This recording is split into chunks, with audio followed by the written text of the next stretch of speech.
Hey, I'm Mark Hunter, the Sales Hunter, and you have found the Sales Hunter podcast. Today, the secret to making prospecting enjoyable. Drop the mic. What did he just say? Yes, the secret to making prospecting enjoyable. How can that be? I'm going to show you the secret to making it enjoyable, and it will change forever how you look at the task of prospecting and what most people hate having to do. And with that, let's get the show going. You're listening to the Sales Hunter Podcast with Mark Hunter, where the focus is to help you as a sales leader sell with confidence and integrity. And now here's your host. Hey, when it comes to closing deals, Calendly knows how important maintaining momentum is for your sales team. Calendly provides the automation you need to connect with your best leads faster and schedule every meeting throughout your sales cycle. Hey, prevent scheduling delays that stall deals and let your team focus on what they do best, driving revenue. Request your demo of Calendly today. Hey, the easiest way? Just go to calendly.com/the sales hunter.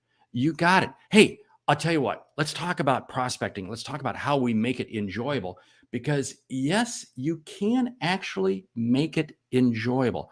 Now, here's where I'm going with this. The secret, and it comes down to a secret, is really doing three things. That's it. That's it. Three things. This isn't overcomplicating things.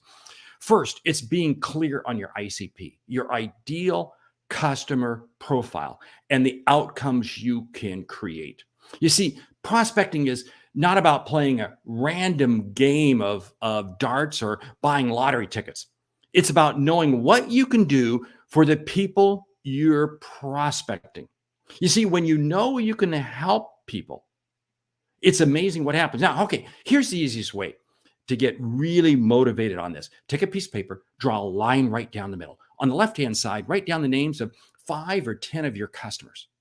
And on the right-hand side, write down the outcome they achieved, not what you sold them. It's not the product or the service. That's irrelevant. That is totally irrelevant. It's the outcome they created. You see, when you begin to understand the outcomes that you create, it's amazing how it changes because now you know what you're seeing? You're seeing results. So you create that list and then you give yourself a big hug. You go, yeah.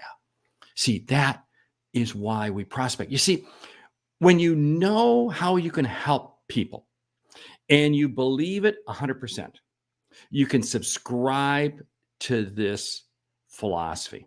And it's the one I embrace.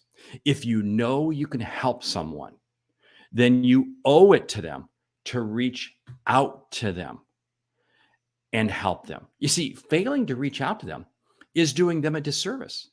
Yeah. It's actually doing, whoa, wait a minute. Yeah, it's actually doing them a disservice because that's the second thing. It's an absolute belief that you can help them. You see, it's really kind of interesting. When you don't try to boil the ocean, when you try to keep things simple, you try to zero in on that ICP, that ideal customer profile, and you know the outcome you can create. Suddenly you say, everyone else who fits in that ICP, you're excited to get in touch with them because you can help them. Okay, now what's the third one? The third one is being clear as to your process and the objectives you're going after. It's about being focused. Now, I use the term don't try to boil the ocean, but here's where it really hits home. Don't boil the ocean. Don't overcomplicate things. You see, what this does is it keeps your mind from becoming overwhelmed. And what happens next is when your mind becomes overwhelmed, you begin second guessing. You see, when you keep things simple, it keeps you on track. Now, hey, let's be clear. Your process and the objectives need to be measured. But here's the whole thing. Too many times people, and again, this is why prospecting, people don't like it because they measure the wrong things. They measure the results they get, the sales they get. You got to measure the activities. You see, and it's measuring things like the number of calls you're making each day. In fact, it's kind of interesting, but here this afternoon, I'm going to be making a whole series of calls. And I'm going to measure my activity on two things. I'm going to measure it on the number of calls I make and conversations I'm able to get. That's what I'm measuring. I'm not measuring sales I'm going to make because I know I'm not going to make any sales, but I'm going to move people into a call to action to move them a step forward.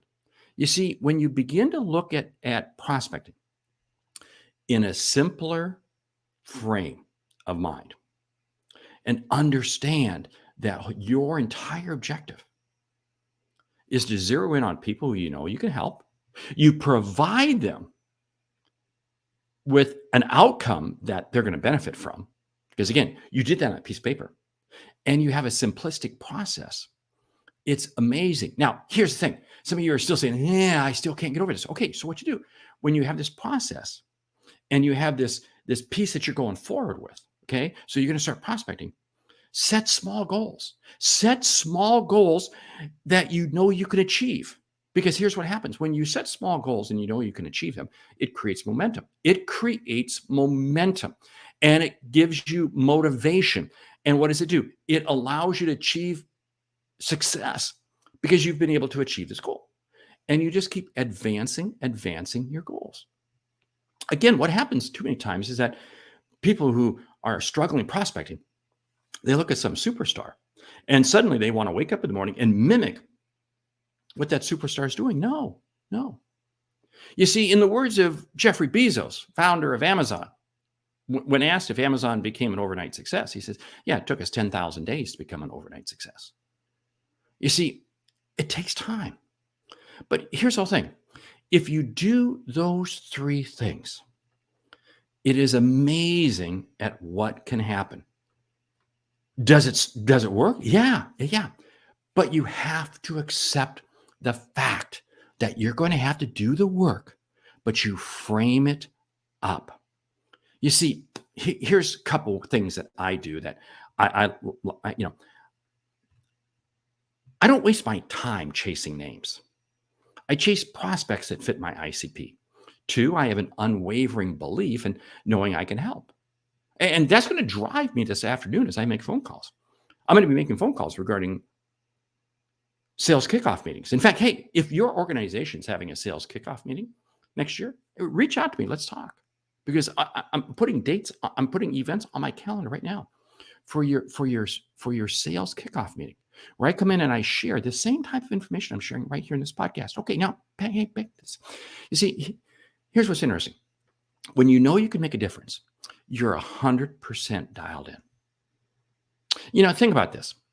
It's really no different than a lot of hobbies or sports or things that you do. When you're dialed in on, it's amazing what you do. And what I want you to get is I want you to get dialed in by doing the 3 things.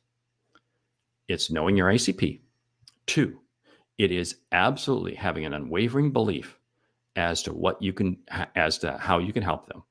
And 3, it's having a very simple process. Hey, with that, we want to say thank you for listening and thank you, Calendly, for sponsoring today's show. Hey, and continuing to help sales teams focus on driving revenue. Hey, prevent scheduling delays that stall deals and let your team focus on what they do best, driving revenue. Request your demo of Calendly today. Hey, I do trust the value of the content I've shared. You'll take a moment to subscribe to the podcast and leave us a review on your favorite podcast app, would you? Each week you get 2 shows. One, a short sales insight, just like this, and the second, an interview with a leading sales expert. The Sales Hunter Podcast, your answer to quick sales insights. I'm Mark Hunter. Thank you for listening.